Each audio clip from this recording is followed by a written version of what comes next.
News तक अब नए अंदाज में।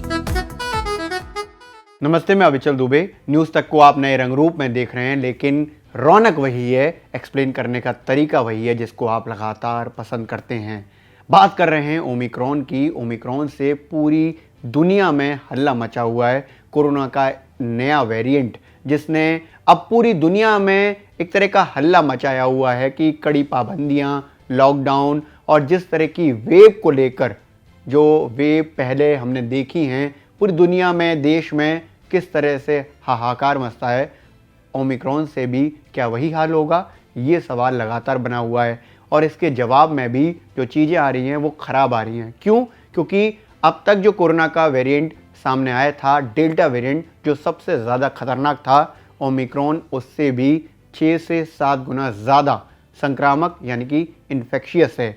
तो आप समझ सकते हैं कि ओमिक्रॉन को लेकर डर होना लाजमी है। हफ्ते भर पहले दक्षिण अफ्रीका में रिपोर्ट हुए ओमिक्रॉन को WHO ने वेरिएंट ऑफ कंसर्न की श्रेणी में रखा है। इसी श्रेणी में डेल्टा वेरिएंट को रखा गया था, लेकिन ओमिक्रॉन के साथ दिक्कत ये है कि शुरुआती दौर में ही काफ़ी ज़्यादा मामले इन्फेक्टेड लोगों के आ रहे हैं जो सीधे अस्पताल जा रहे हैं, यानी कि गंभीरता इसमें ज़्यादा है। इसके साथ साथ कई और देशों में भी ओमिक्रॉन के मामले सामने आए हैं। भारत में अभी तो कोई मामला सामने नहीं आया है, लेकिन इसको लेकर जो पाबंदियां हैं, चिंताएं हैं, वो काफ़ी ज़्यादा तेज हैं। आशंका लगातार बनी हुई है कि क्या ओमिक्रॉन तीसरी वेव लेकर आएगा। इसके साथ ही एक इम्पॉर्टेंट बात ये भी जानना ज़रूरी है कि वैक्सीनेशन से जो चीज़ें बेहतर हुई थी, क्या ओमिक्रॉन उनको भी ख़राब कर देगा? तो इसमें इम्पॉर्टेंट बात हमें यहाँ जानना ज़रूरी है कि दुनिया भर की जो सबसे बेहतरीन वैक्सीन है, मॉडर्ना, फाइजर, उनके जो CEO हैं, यानी कि उनके जो हेड हैं, उनका क्या कहना है? तो मॉडर्ना के CEO स्टीफन वेंसिल ने जो बात कही है वो डराती है। उन्होंने कहा है कि ओमिक्रॉन से हमें डरना चाहिए। ये एक अंदेशा है जो चिंता को बढ़ाता है। हमें नहीं मालूम कि अभी ये कितना खतरनाक होगा, लेकिन वैज्ञानिकों ने, एक्सपर्ट्स ने जो बात बताई है वो अच्छी तो नहीं है। मॉडर्ना के CEO स्टीफन वेंसिल ने अपनी बात को आगे बढ़ाते हुए कहा कि काफ़ी समय तक हमने महामारी का सामना किया है और अगर ये वेरिएंट बढ़ा तो आगे जाकर और ज़्यादा हमें इससे दिक्कतें सामने आ सकती हैं। हमें जल्दबाजी में कोई भी फैसला नहीं करना चाहिए, डेटा का इंतज़ार करना चाहिए, लेकिन साइंटिस्ट जो बात कह रहे हैं उसे अच्छे संकेत तो नहीं माने जा सकते हैं। स्टीफन वेंसिल ने साफ तौर पर यह बात कही है कि मुझे नहीं पता कि इसमें कितना वक्त लगेगा, लेकिन हाँ, इसको लेकर अच्छे संकेत तो देखने को नहीं मिल रहे हैं।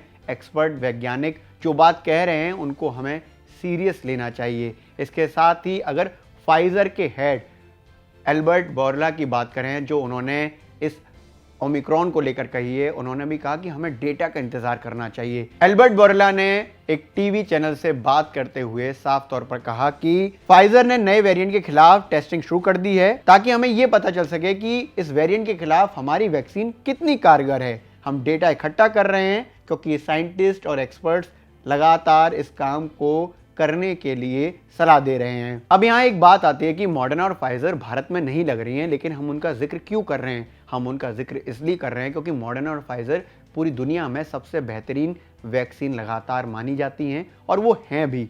और उसके बाद भी उनके CEO अगर इस बात को कह रहे हैं कि एक अंदेशा जता रहे हैं कि आगे स्थिति खराब हो सकती है, हमें डेटा को देखना चाहिए, साइंटिस्ट और एक्सपर्ट्स अच्छी बातें नहीं कह रहे हैं, तो ये बात क्लैरिटी से सामने आती है कि वैक्सीन जो है कितनी कारगर होगी, इसको आगे वो क्लियर करेंगे। लेकिन हाँ, जो अब से पहले WHO में चीफ साइंटिस्ट हैं सौम्या स्वामीनाथन, उन्होंने साफ तौर पर कहा कि कोई भी वायरस का वेरिएंट इतना कारगर नहीं हो सकता है कि उस पर वैक्सीन काम ना करे, इसलिए वैक्सीन जरूर लगवाएं। वैक्सीन के अलावा कोई ऑप्शन नहीं है कि किसी भी तरह से कोरोना को मात दी जा सके। इसलिए हम भी आपसे अपील करते हैं कि अपना वैक्सीनेशन प्रोसेस शुरू कर दीजिए। अगर आपने पहली वैक्सीन नहीं लगवाई है तो पहली वैक्सीन जरूर लगवाएं और अंतराल पूरा होने के बाद दूसरी वैक्सीन लगवाएं, क्योंकि डबल डोज ही हर तरह के वेरिएंट पर कारगर है। इसलिए वैक्सीनेशन अकेला रास्ता है और थंब रूल यानी कि